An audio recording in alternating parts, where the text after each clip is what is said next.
In accordance to MFRS 10, the investors is to be said has a control over the investee only if it has all these criteria, which is first, power over the investee, second, exposure or rights to variable returns from its involvement with the investee, and also the third one is the ability to use its power over the investee to affect the amount of the investor's return. Investor has power over an investee when the investor has existing substantive rights that give the holder the ability to direct relevant activities. In most cases, power arises when investors directly or indirectly hold the majority voting rights. As stated in MFRS 10, that where an investor holds more than half of the majority of an investee, the investor has power, whereas first, the relevant activities are directed by vote of the holder of the majority of the voting rights, or second, a majority of the members of the governing body that directs the relevant activities are appointed by a vote of the majority of the voting rights. However, investors can also have power even though it holds less than a majority of the voting rights of an investee. This situation can occur under these few circumstances. First, a contractual agreement exists between the investor and other investors. Second, the investor have voting rights and other decision-making rights, which give the investor the right to direct the relevant activities of the investee. Third, the investor has the practical ability to direct the relevant activity unilaterally. Fourth, potential voting rights exist or combination of any of the above. In this case, the absolute size of the investor's holding alone is not conclusive in determining whether the investors have sufficient rights to give it power.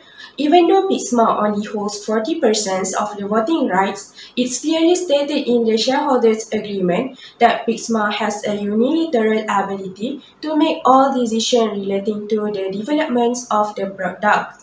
Same goes to Robux. Power arises as Robux holds more than half of the voting rights and has a unilateral ability to make all decisions about the manufacturing and marketing of the product of Mina.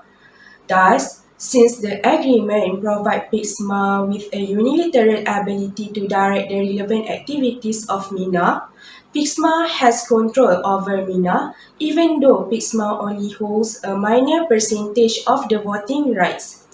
In conclusion, both PIXMA and Robux have control over Mina. According to MFRS 10 Consolidated Financial Statement, status relationship between FAYE and KUSH has transformed from parent subsidiary to parent associate because at first FAYE hold 50% of KUSH, then sold 50% of its interest become 40% of KUSH. Besides that, FAYE is able to exert significant influence over KUSH, which FAYE has 60% of voting right, so KUSH is an associate of FAYE. Then there is no need to consolidate financial statement of KUSH together with other subsidiaries. KUSH only needs to compute goodwill and gain or loss from the acquiring of associate. So the NCI will increase when shares are sold.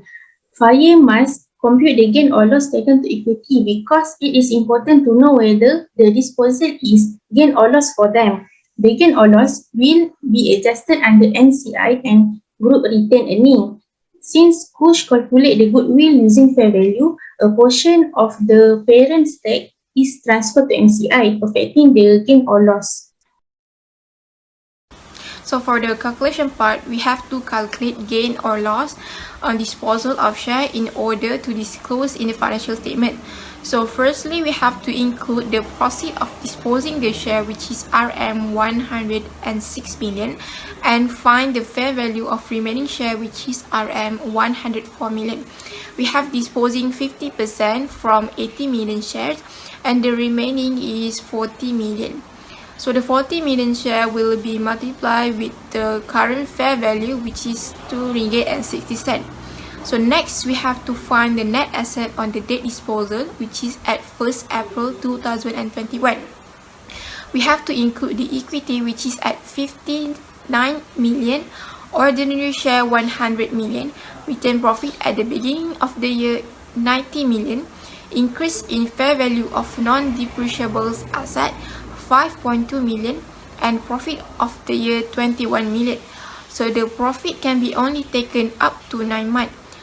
So the total profit of the year is 28 million, will be multiplied with 9 over 12 months, and we will get 21 million.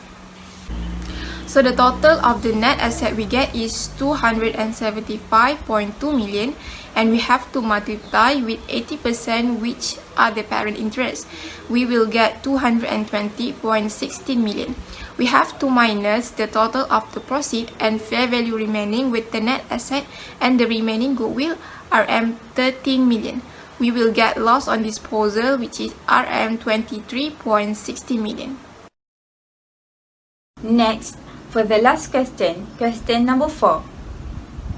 Clarity Berhad, Liam Berhad, and Light Berhad decided to enter a joint arrangement and form a separate vehicle, Dian Berhad. Clarity Berhad holds 35%, Liam Berhad owns 35%, and Light Berhad owns 30% of equity shares in Dian Berhad. They have decided with 80% consent, and the profits of Dian Berhad will be distributed according to their respective shareholding in Dian Berhad. The question is, discuss the accounting treatment to account for joint arrangement in investors' book. To answer this question, we will look at MFRS 11 joint arrangement, where the parties are bound by a contractual agreement which evidence in writing, form of contract or documented discussions between the parties. Next, a joint arrangement is an economic arrangement whereby 2 or more parties have joint control. A joint control then exists when the parties are contractually agree to share and decide about the relevant activities that have the unanimous consent to all the parties sharing control. In conclusion, or as for this case, all three, Clarity Berhad, Liam Berhad, and Lab Berhad, have joint control. This is because the parties have agreed on all decisions that can be made with 80% consent, and the profits in Liam Berhad will be distributed according to their respective shareholding in Liam Berhad. So that's all our presentation. Thank you.